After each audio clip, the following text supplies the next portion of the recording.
And then, yeah.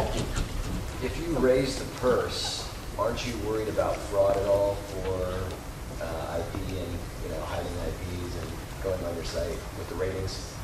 You mean like having people double and triple post and stuff like that? Or that multiple accounts at a rate?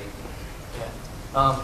We've definitely had problems like that in the past, and we just handle each one as it comes, as like a unique case. We don't really have a policy. Like, for example, one time there was this woman actually who submitted a design and completely ripped it off a graffiti artist. Like, she took this picture of the graffiti piece, traced it, and submitted it as design.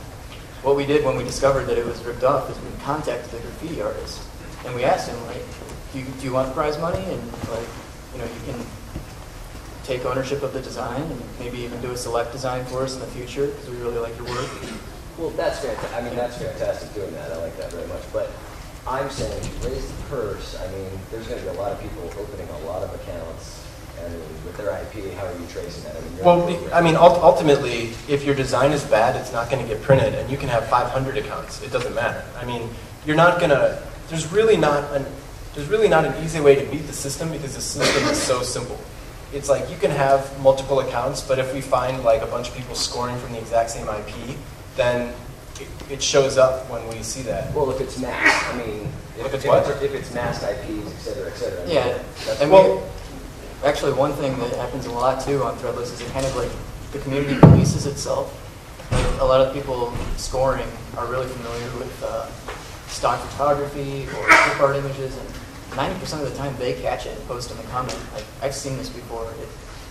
Well, and then as far as the voting goes, like each design gets on average about 4,000 votes. So we've done stuff before where there were people who took so much time to just totally destroy the system to get street team points. And there's been times where we're like, let them have them. That was a lot of work. And then all they did, for real. And then it's like, okay, thank you for showing us this flaw. It's now fixed. Congratulations, keep your street team points. And they get free shirts for a while, and hopefully they'll stick around and buy shirts. Like, there's no point in getting like overly upset about certain things like that, unless you're getting sued or unless it's like a gigantic deal. But if people are beating the system, then that means that they found a flaw that they just exposed to us, and now we fixed it. Yeah. In terms of getting feedback from users and letting that features, does that happen naturally, or do you guys look at that? Blog comments, emails, something? It's both. When we're getting close to a new version of Threadless, like creating a new version of any of our sites, we always start like a wish list type blog, like what would you guys like to see? And part of our jobs is like being in our community. I think people were talking about that in speeches before us, where you have to be part of your community, or else people are going to see right through it. So we see these things. We're always on the blogs. We're hearing people's comments and different stuff like that. So it happens both ways. There's us looking for it or soliciting it, and then there's us just like coming upon it and then seeing like, oh, that's a really good idea, and either doing it right away or just writing it down. And then a lot of times like we'll get in touch with the user and be like, that's an awesome idea, like we're totally going to do that. Or we always give credit to the users and stuff like that.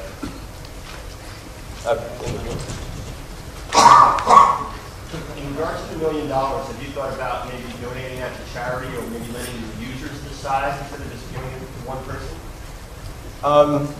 Letting our users decide where that $1 million Well, the question of like philanthropy with Threadless has certainly been raised before. Like for when the whole thing with Katrina happened, like we raised over $100,000 and donated that to the Red Cross, like through a shirt that one of our employees, who's actually from that area, designed. So we've dealt with that stuff before, but it's a tricky issue because it's really hard to give money away like that because it just opens the floodgates of, well, how come you can do it with them and not us? So some of the stuff, but it's also hard not to too, right? Like you're always looking for ways where you can do it reasonably. And I guess the new shirts we're using. Yeah.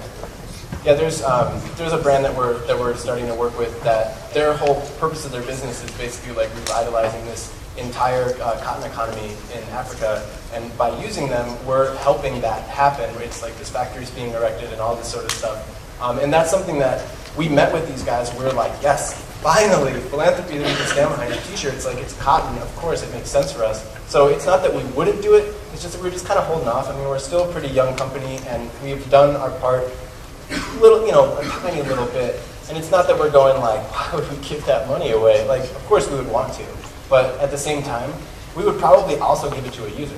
I mean, it's just as cool for us to give it to a user as it would be to give it to a charity. And I think if we did that, it would be both. Like, it wouldn't just be one or the other. I think we're out of time.